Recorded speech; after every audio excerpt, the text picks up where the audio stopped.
Look at you, standing there in front of the mirror, pumping out 50 rapid-fire push-ups like you are trying to fly away from your problems. You feel the burn, your chest is pumped, and you think you are becoming the next Captain America. But let us be real for a second. If those reps are as shallow as a dating app bio, you are not building real strength. You are just practicing how to be tired. The truth is, traditional high-rep training is often a trap for your ego. While you are chasing a number, the elite Soviet Spetsnaz were doing something that would make your local gym hero cry. We are talking about a secret Cold War method that doubles your power while cutting your gym time in half. No fancy machines, no vibrating platforms, just pure scientific brutality. Before we dive into the secret files of Siberia, I want to know who I am talking to. Drop a comment below and tell me which city you are representing. Are we grinding in the streets of New York or keeping it cool in Chicago? While you are at it, hit that subscribe button. Stop being a spectator in your own fitness journey and join the circle of people who actually know how to train. Trust me, your chest will thank me later. Picture this. It is 1974, the height of the Cold War. A group of elite American coaches gets a rare invitation to step behind the Iron Curtain into a desolate military base in Siberia. They expected to see high-tech laboratory equipment or some radioactive super soldier serum that explained why Soviet athletes were crushing world records like they were dry twigs. Instead, they walked into a cold concrete room with absolutely nothing in it. No fancy machines, no shiny chrome plates, just a row of soldiers performing the most agonizingly slow push-ups you have ever seen in your life. The Americans were confused. They were used to the Western philosophy of more is better, more reps, more sweat, more ego. But these Russians were moving like they were trapped in thick molasses. They would descend for 5 seconds, freeze at the bottom like a statue for 3, and then grind back up with the intensity of a rocket launch. This was the work of Yuri Verkhoshansky, the godfather of plyometrics, and the man who realized that most people are just using momentum to cheat themselves out of gains. While you were at the gym bouncing your chest off the floor like a basketball, these guys were focused on something called total tension.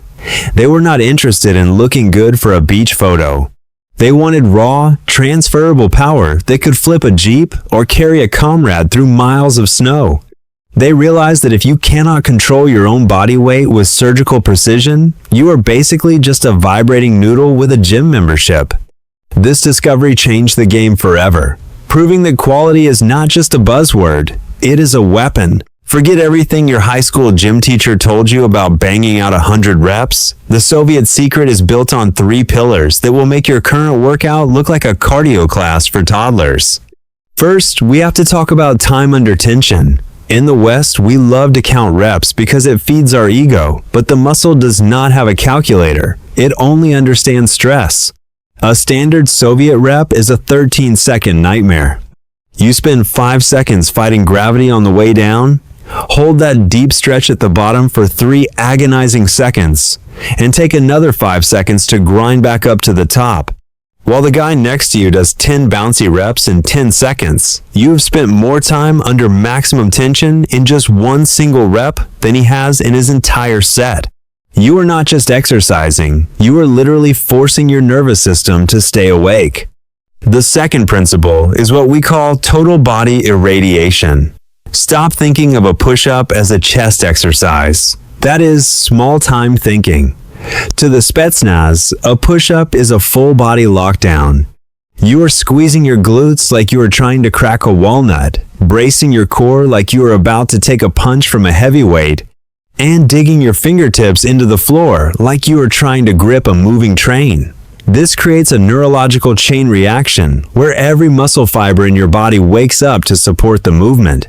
It is the difference between a loose pile of bricks and a solid steel beam. Finally, we have the isometric hold at the critical 90-degree angle. Most people skip the hardest part of the movement because it hurts. The Russians leaned into that pain. By freezing at the bottom, where the mechanical disadvantage is highest, you are hacking your motor unit recruitment. You are teaching your brain to fire every available muscle fiber at once. It is like overclocking a computer processor. You are not just building a bigger chest, you are upgrading the entire wiring of your body.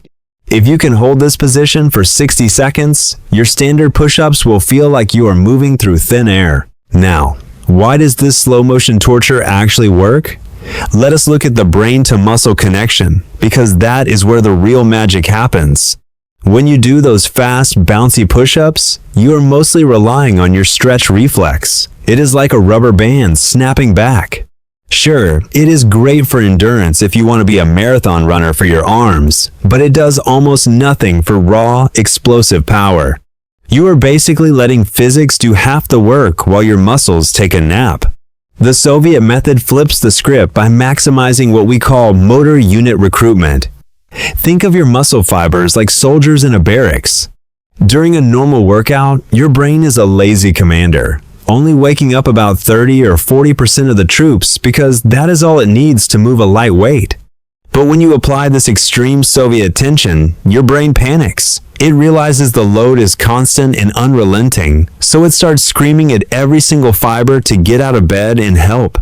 You jump from 40% activation to nearly 90%.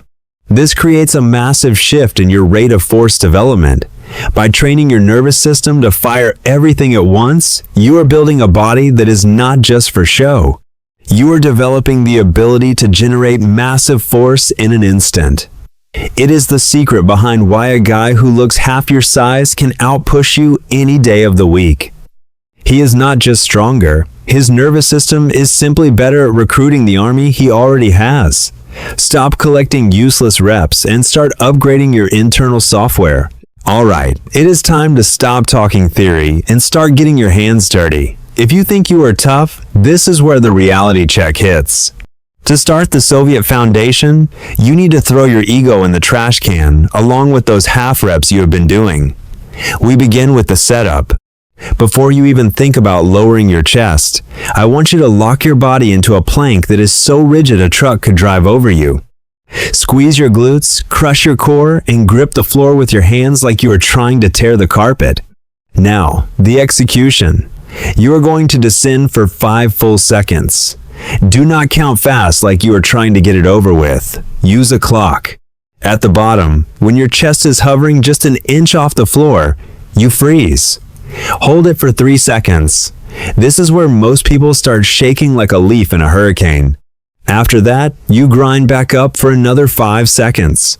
Your goal is 5 to 8 perfect reps. If you can do 10, you are either a liar or a machine. Remember, 5 reps of this Soviet torture is worth more than 50 of those frantic, seizure-like movements you see people doing for Instagram likes. Once you master the basic tempo, we move to the advanced isometric hold. This is the secret weapon of the Spetsnaz. You are going to lower yourself to the 90-degree mark, which is the absolute hardest point of the move, and you are just going to stay there. No moving, no breathing like a panicked bird, just pure stillness. Aim for 30 to 60 seconds of total lockdown. Rest for 2 minutes and repeat this for 3 to 5 sets.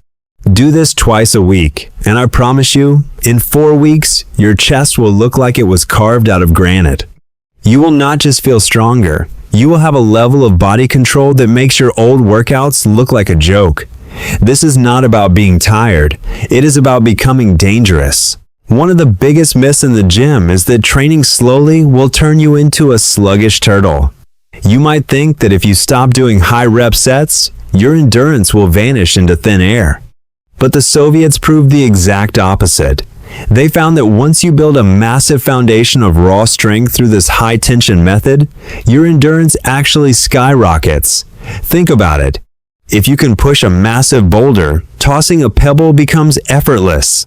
When you return to standard push-ups after a month of this Soviet torture, you will find yourself flying through reps because your body now perceives them as light work. It is the same reason a world-class powerlifter can usually run a mile without much trouble, but a marathon runner would probably snap in half trying to deadlift 500 pounds. Strength is the mother of all qualities. In the modern fitness world, everyone is obsessed with being tired and sweaty, but the Soviets were obsessed with being superior. They build athletes who are controlled, powerful, and physically intimidating by mastering the art of tension. So here's my challenge to you.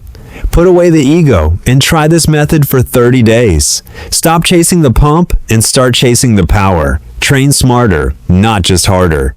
I will see you in the next one, provided you survive your first set. Modern fitness culture is obsessed with chasing a sweat and hitting high numbers just to feel productive. We have become a generation of people who are great at being tired but mediocre at being truly powerful. The Soviets understood something we often forget. Greatness is built through control and extreme tension, not just mindless repetition. If you want a body that actually performs as good as it looks, take the 30-day Soviet challenge. Stop being the person who does 100 bad reps and start being the person who does 10 perfect ones. Train smarter, stay disciplined, and build that foundation of steel. I will see you in the next one.